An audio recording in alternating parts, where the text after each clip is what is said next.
Well, mild conditions are in the forecast tonight after a hot day in the triple digits, and we'll continue to see even more hot days in the next couple of days throughout our forecast. A little cooler tomorrow. We'll drop back down into the 90s with a chance of storms Tuesday, and then I'll give you some tips on how to beat the heat.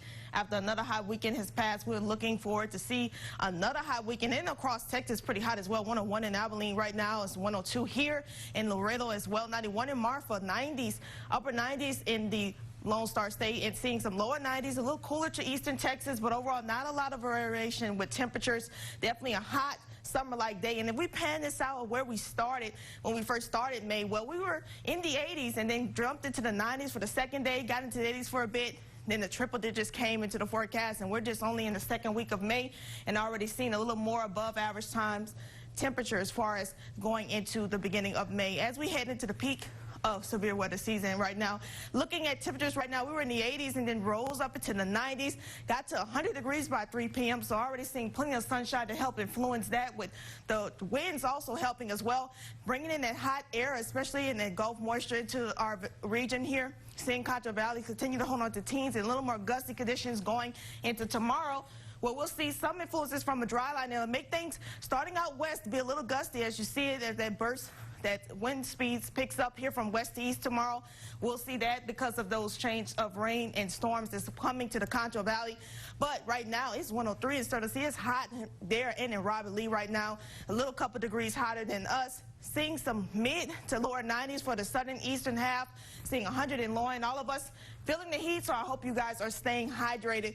I have some cool ways to stay cool. Going into tomorrow, models are hinting we get a chance some of that dry line and some of that moisture and instability, getting some showers and storms tomorrow into early Wednesday morning, wrapping up Wednesday, but then the heat stays in the forecast. Again, models are hitting a little more moisture, but I'm thinking more better chances for the panhandle into eastern Texas going into Wednesday, Thursday, and Friday, watching another chance possibly when another low pressure system comes through the plains, bringing us some lifting that could give us some active moisture. But severe outlook for tomorrow. Some of us here in Tom Green are in a slight risk.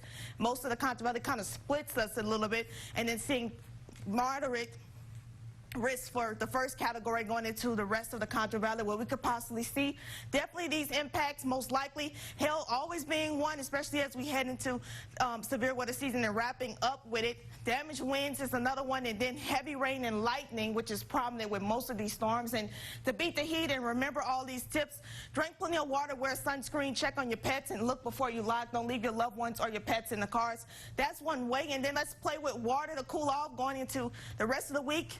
I got a water balloon toss for you game, a water piñata game for you, or a water bucket race. That brings me back to when I was young. Use those tips to help keep you and your family cooler going into the next couple of days, because the heat is going to be on for us, and you're going to still feel it going into tonight with temperatures being into the 90s. Overall, the next couple of days, well, the forecast is showing hot weather across the Concho Valley into the upper 90s. Again, triple digits do return next week, but at least we'll be a little cooler going into the rest of this week into next weekend. We'll be back with more KSAN News.